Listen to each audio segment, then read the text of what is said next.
New footage from inside ESPN is giving fans a rare look at what happened after Ryan Clark and Cam Newton were fired. From the tense moments inside the building to the reactions that followed, the clips are spreading everywhere, and people think they reveal more than ESPN ever intended. Let me catch you up. It happened on a Monday. Ryan Clark was sitting on the set of NFL Live, doing what he'd done for 11 years, breaking down football, trading opinions, being one of the most recognizable voices on the network. Then, during a commercial break, everything changed. Clark said he got a text from the showrunner telling him to call his boss, and he called during the break. That's when he learned a story was about to leak about his exit from the network. Sources told The Athletic that Clark was informed of his firing during Monday's NFL Live show, and the anchor subsequently did not finish the program. Think about that for a second. A guy who's been on air for over a decade, mid-broadcast, told it's over, and he doesn't even get to finish the show. He commented during the majority of NFL Live, but was not there for the final segment after reportedly finding out he had been let go from the network while the show was on air. Why would ESPN do it that way?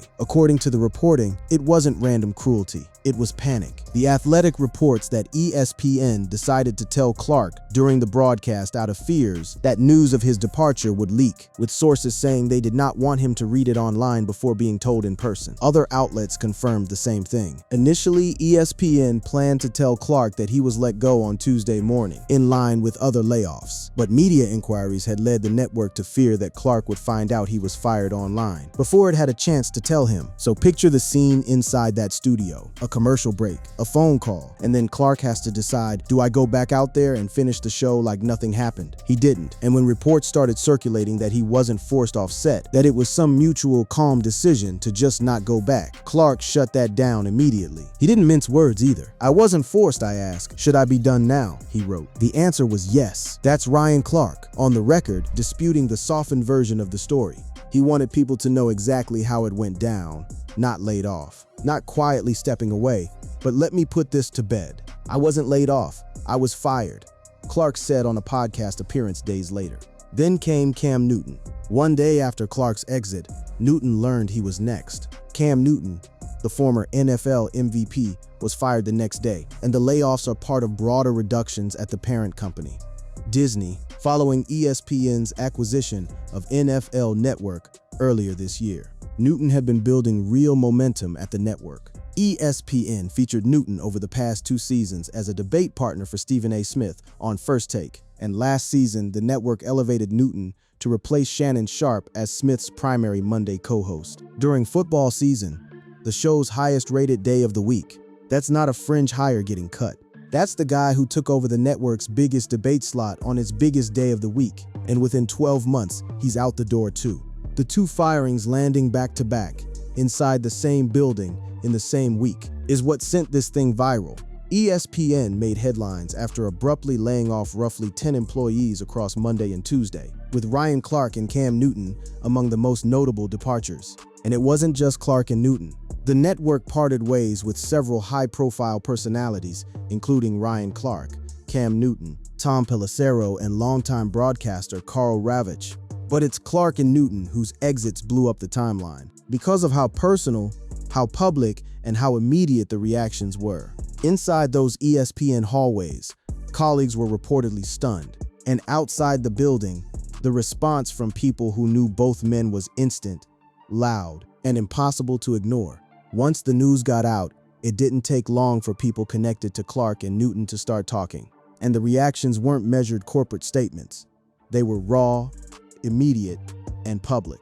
The loudest of them all came from Deion Sanders. Coach Prime has known both men for years, and he wasted no time putting his feelings on record. This is one of many reasons I love this brother to life. Sanders wrote on X, "This was arguably the best talent on the ESPN roster. How can you know WHO still be there and real Clark 25 ANT? Wow. And please tell me the rumors of Cameron Newton ain't true and this dude is still there." Notice what Sanders was doing there. He wasn't just defending Clark. He was hoping out loud that the rumors about Newton were wrong. They weren't. Sanders' hopes were short-lived, as the rumors surrounding Newton proved to be accurate, with the former NFL quarterback also among those laid off by ESPN. So within 24 hours, Sanders went from cautious optimism to watching a second friend walk out the door. And he made it clear this wasn't a small deal to him. He called out the network directly, questioning why the two of them were let go while other names stayed put. Coach Prime blasted the network's decision to cut his most vocal allies, questioning the strategic overhaul that sidelined top-tier talent during Disney's latest wave of workforce reductions. Then there was Stephen A. Smith. If anyone had a front-row seat to what Clark and Newton meant to the network, it was him. He'd shared a desk with both of them. Smith didn't hold back either. Smith has made his frustration clear over the network's decision to part ways with Ryan Clark, expressing his disappointment at the analyst's sudden departure. Ryan Clark, someone I consider to be arguably the best NFL analyst in America, is no longer with ESPN, Smith said, and he didn't stop there. Smith let his emotions show on air. I can't even tell y'all how much that hurts. He's a man, so he'll handle it the way men do, but I'm going to miss him, and I'm not happy about this decision one bit. Think about what that means. Smith is one of the most powerful voices at ESPN, arguably the face of the entire network, and he's publicly saying he's unhappy with a decision his own bosses made. That doesn't happen by accident. That's a guy who genuinely lost two people he worked with side by side, and he wanted the audience to know it bothered him. The third voice came from inside the football world in a different way. Newton's own circle. Emmanuel Acho, someone Newton has pointed to before as an example of life after network television, became part of the conversation too, since Newton referenced him directly when explaining how he planned to move forward. Newton also cited Emmanuel Acho as an example, who has built a solid online following via the Speakeasy podcast. After Acho was dropped by Fox Sports, with whom he had worked since 2020, and had also won a sports Emmy while with the network. So you had Sanders defending both men publicly and emotionally. You had Smith, ESPN's own franchise player, openly frustrated with his own company. And you had Newton himself pointing to Acho as proof that life goes on after a network cuts you loose. Three completely different angles, three different reactions, all circling the same two firings within the same 48 hours. And underneath all of it was a bigger question that started spreading online. Why now? And why them? The framing that spread across sports media even asked whether ESPN was done with certain on-air dynamics, tied to Clark's and Newton's roles, with fans and commentators debating the real motivation behind the timing of these two specific cuts. So why did this happen? ESPN didn't leave people guessing for long. A memo went around, and it laid out the company's official reasoning. A leaked internal memo from ESPN chairman Jimmy Pitaro explained why the network cut Ryan Clark, Cam Newton, and several other employees. The explanation centered on one major business shift. According to Front Office Sports, Pitaro told employees that ESPN's recent integration of NFL Network and other NFL media assets drove most of the layoffs. After Disney completed the transaction earlier this year, giving the NFL a 10% ownership stake in ESPN as part of the agreement. In plain terms, ESPN absorbed a bunch of NFL Network's people, shows, and infrastructure. When two companies merge like that, redundancies happen. Two insiders covering the same beat, two analysts breaking down the same games. Something has to give, but here's what made this round of cuts sting more than a typical merger trim. The moves came despite ESPN's strong financial performance and left many wondering why the company made such sweeping cuts. This wasn't a struggling network tightening its belt. This was a network doing well, choosing to let go of two of its most talked about football personalities anyway. Pitaro tried to soften the blow with language about how the transition would be handled. Pitaro also said ESPN planned to treat affected employees with compassion and respect while helping them through the transition. That line didn't age particularly well once people compared it to how Clark actually found out. Mid-broadcast, scrambling during a commercial break, Ryan Clark reportedly learned he had been laid off while on NFL Live, and Karl Ravech discovered his own fate through social media. Not exactly the compassionate rollout the memo promised. And the list of names caught in this wave kept growing beyond just Clark and Newton.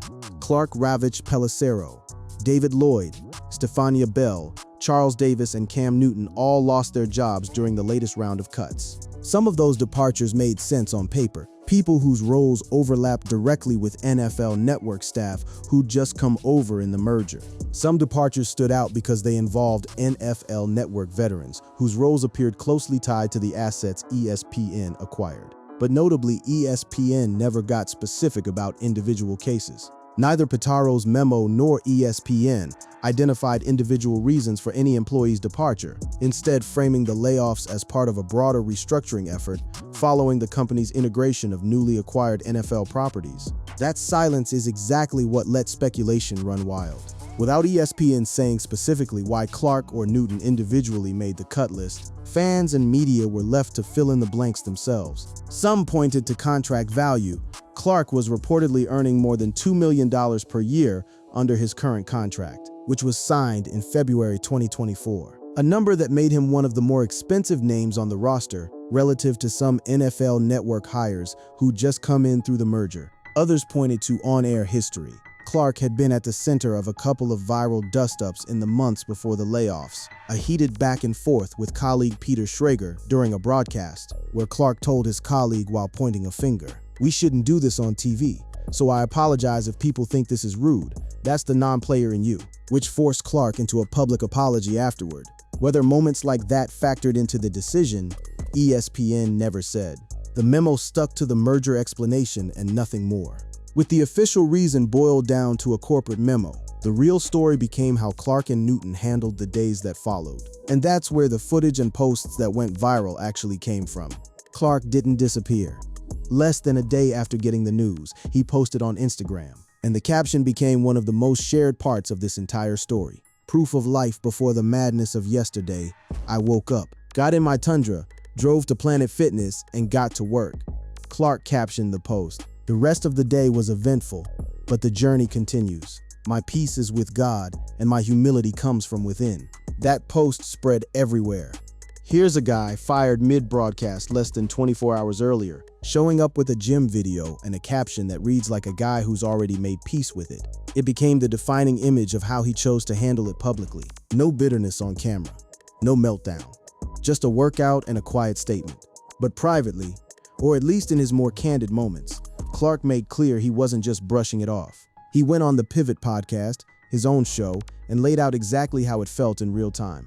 Former ESPN analyst Ryan Clark addressed his abrupt dismissal from the network in a Friday appearance on the Pivot podcast. After The Athletic's Andrew Marchand reported that Clark was informed of his dismissal from ESPN while filming NFL Live, and Clark was not present for the episode's final segment. He also revealed something that added a whole new layer to the timing of it all. He'd had a warning months earlier. Clark said around the 8-0 mark of the podcast, he had gotten a heads up about a potential split between himself and the network last summer from fellow ESPN analyst Stephen A. That means Smith may have known something was coming before Clark himself got the final word, which makes Smith's on-air emotional reaction hit differently. That wasn't just shock. That was a guy watching something he feared actually happen. And what made it sting even more for Clark? The timing relative to his career highlights. The outlet also reported that Clark was supposed to be a large part of ESPN's Super Bowl coverage before the decision was made to let him go, with the big game set to broadcast on ESPN for the first time next year. He was on the cusp of covering the biggest game of his broadcasting career, and instead he was gone before it happened. Newton's response looked different, but it carried the same underlying message: no bitterness, just redirection. He went on his own YouTube show, 4th and 1, and addressed it directly for the first time. "You can't make me hate ESPN. What I've learned, it was an internship. I am a former athlete that did not study journalism. So now when you see how production actually works, you'll be a fool not to take your notes," Newton said. He then pivoted to what's become his whole philosophy since getting the news. "If you don't own your own platform, you're gonna get overlooked, bypassed, and be extinct like dinosaurs," Newton added. That's Newton basically telling his audience, don't rely on a network to define your career. Build something that's yours. He made a point of checking in on Clark specifically, showing the two of them, despite past on-air friction with each other, were aligned in this moment. It's unfortunate what happened to Ryan Clark, but what I will tell you is this: Ryan Clark gonna be okay. The Pivot ain't going nowhere. It's unfortunate what happened to me. Some would think, but I'm good. I got 4th and 1. I ain't going nowhere, Newton said. That's notable, because these two had actually clashed publicly before all this. Just months earlier, Clark had criticized Newton's rankings on air, sarcastically referencing Newton's playing history, and Newton fired back hard, going after Clark's career accomplishments in return. Now here they were, Both let go within a day of each other, and Newton's public message was solidarity, not rivalry. Newton didn't stop at kind words either. He laid out his actual motto for what comes next, name-checking people who've already proven life after a network firing can work out. He'd already used Acho as the example of someone who built a following after a similar exit, and in that same breath made clear his own priority now was doubling down on the platforms he already owns rather than chasing another anchor desk. So here's where things actually landed. Two of ESPN's most recognizable football voices gone within 24 hours of each other. Both departures becoming instantly public, both getting the same kind of visceral reaction from people who knew them best. Sanders defending them online, Smith visibly upset on his own show, Newton and Clark publicly supporting each other, despite months of friction before any of this happened. The footage and posts that spread across social media weren't staged. They were the real-time fallout of a merger-driven cleanout that ESPN's own chairman confirmed in a memo, tied directly to the network folding in NFL Network's assets after Disney's deal gave the league a stake in ESPN. That's the mechanical reason. But the human reason, why this particular pair of firings became the story everyone couldn't stop watching, comes down to who Clark and Newton were inside that building. One was an 11-year fixture, an Emmy winner, someone Stephen A. Smith called arguably the best analyst in the country. The other was the guy handed the biggest debate chair in sports media only a year earlier. Both of them are already moving. Clark still has the pivot, still has his platform with Fred Taylor and Channing Crowder, and by his own account, he's not worried about landing on his feet. Newton has 4th and 1, and he's leaning into the idea that the firing barely slowed him down. If anything, he's framing it as validation for the platform he was already building outside of ESPN's walls.